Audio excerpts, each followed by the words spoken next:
Vitamin D కానీ B12 కానీ తీసుకుంటామా అసలు వాల్యూస్ అనేవి ఎంత ఉండాలి ఎంత ఉంటే అంటే సఫిషియెంట్ ల్యాబ్కి డిఫరెంట్ ఉంటుంది కానీ ఇంటర్నేషనల్గా మనము 30 to అబౌవ్ 40 అనేది విటమిన్ డి ఉంటే సరిపోతుంది. That is the adequate level. Anywhere above 30 or definitely 40 వరకు ఉంటే మాత్రం adequate levels of vitamin D. బి12 ఏమో అబౌవ్ 70, అంటే ల్యాబ్ నేను పనిచేసే అపోలో హాస్పిటల్లో అయితే above 35 to 70 is insufficiency, above 75 is normal బి12 అనమాట. అట్లా కానీ డిఫరెంట్ ల్యాబ్స్లో డిఫరెంట్ వాల్యూస్ ఉంటుంది. So you have to compare values of the normal range which lab ఇస్తుంది అనమాట. ఇది మా నార్మల్ రేంజ్ అనేసి. స్టాండర్డ్ ల్యాబ్స్ వేరే ఉంటుంది, నార్మల్ చిన్న ల్యాబ్స్ వేరే ఉంటుంది. అట్లా అవి చూసుకోవాలన్నమాట. ఒకవేళ విటమిన్ బి12 తక్కువ ఉంటే, చాలా తక్కువ ఉంటే మనం యూజువల్గా ఇంజెక్షన్ స్టార్ట్ చేస్తాము, తర్వాత ట్యాబ్లెట్స్ పెడతాం. సో ఒకవేళ వెజిటేరియన్స్ ఉన్నారంటే వాళ్ళు every weekly or fortnightly vitamin బి12 డెఫిషియన్సీ అంతా మనకు సరిపోయిన తర్వాత వాళ్ళకి వీక్లీ కానీ ఎవ్రీ 2 వీక్స్కి కానీ అట్లా ట్యాబ్లెట్ పెడతాం.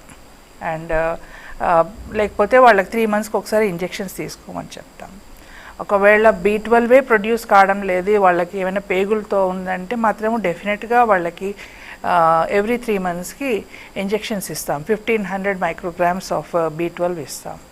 విటమిన్ డి ఏమంటే మనము 60,000 యూనిట్స్ అని ఉంటుంది, మన డైలీ రిక్వైర్మెంట్ ఏమో 800 ఉంటుంది. పెద్దవాళ్ళల్లో ప్రెగ్నెంట్ లేడీస్లో 1000 పైన ఉంటుంది.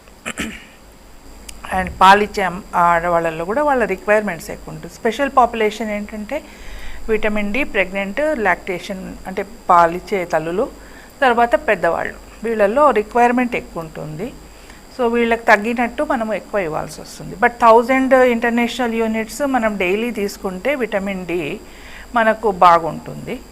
మనము బయట ట్యాబ్లెట్స్ లాగా తీసుకునే విటమిన్ డి ఏమో అది ఎంతవరకు పనిచేయాలో అంతవరకే పనిచేస్తుంది. బట్ సన్ రేస్కి ఎక్స్పోజ్ అయ్యి మన బాడీ ప్రొడ్యూస్ చేసే విటమిన్ డి చాలా రోజులు బాడీలో ఉంటుంది. సో అందుకని మీరు గమనించుంటారు, వీక్లీ వన్స్ 60,000 యూనిట్స్ ఇస్తాము depending on how much is the deficiency. Maximum 12 weeks ఇస్తాము. ఆ తర్వాత మంత్లీ వన్స్ ఒకటి వేసుకోమని చెప్తాం.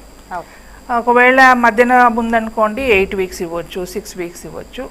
కానీ ఆ డెఫిషియన్సీ మనం కవర్ చేసిన తర్వాత మంత్లీ వన్స్ విటమిన్ డి వేసుకుంటే మనకు విటమిన్ డి వచ్చే అవకాశం తక్కువ, డెఫిషియన్సీ వచ్చే తక్కువ ఉంటుంది. ఆ క్యాప్సూల్లో 60,000 యూనిట్స్ మనకు మంత్కి సరిపోతుంది. 1000 to 2000 ఉంటుంది. ఏదైనా అబ్జార్ప్షన్ ప్రాబ్లం ఉన్నా కానీ ఇది సరిపోతుంది. బి12 ఏమో మనము వాళ్ళకి న్యూట్రిషన్ ఒకవేళ నాన్ వెజిటేరియన్స్ ఉంటే తీసుకోమని చెప్తాము. అట్లీస్ట్ నెలకు ఒక్కసారైనా రెడ్ మీట్ తీసుకోండి, వీక్లీ మీరు ఫిష్ కానీ చికెన్ కానీ తీసుకోవచ్చు అని చెప్తే అప్పుడు వాళ్ళకి వేరే ప్రాబ్లమ్స్ రాకుండా ఉంటుంది. వీక్లీ వన్స్ నాన్ వెజ్ తీసుకోవడంలో తప్పేం లేదు, తీసుకోవచ్చు.